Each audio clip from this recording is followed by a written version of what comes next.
Hi, Professor Norwood. So for my poem, I picked Emily Dickinson's I Felt a Funeral in My Brain. And I picked this poem because we didn't cover a lot of her work in class. And when I was on the Poetry Foundation website, the title of this poem stuck out to me, and then I read it and I thought it was really interesting. And this is a formalist poem in iambic tetrameter because she didn't really write poems in iambic pentameter. And she's got some slant rhyme in this poem. In lines 2 and 4, she uses fro and through, and I feel like those should rhyme, but they don't.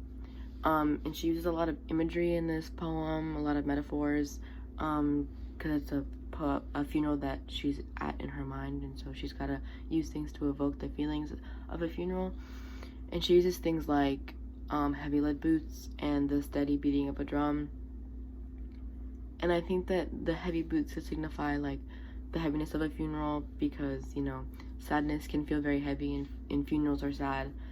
And I think that the beating of the drum could signify like your pulse, maybe, like, because sadness can, amp that up. And I think that when you think about a funeral, you don't really think about drums, because I think that the drum is like a heavy instrument and it's kind of aggressive, and people are already sad and they don't really want the drum there to like amplify that feeling.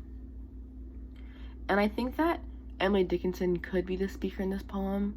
I know that she struggled a lot with mental health and depression and things like that. And in the poem, there are a lot of line breaks, and especially at the end, it just abruptly stops. And I think that shows like the struggle of mental illness and things like that.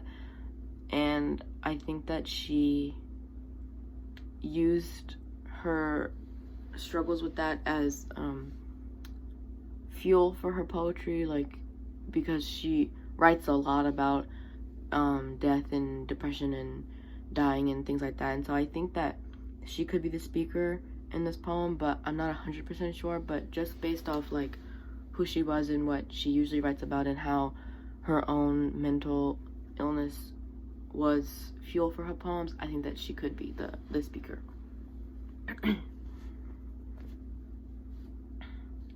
I felt a funeral in my brain, and mourners to and fro kept treading till it seemed that sense was breaking through. And when they all were seated, a service like a drum kept beating till I thought my mind was going numb. And then I heard them lift a box and creak across my soul with those same boots of lead again.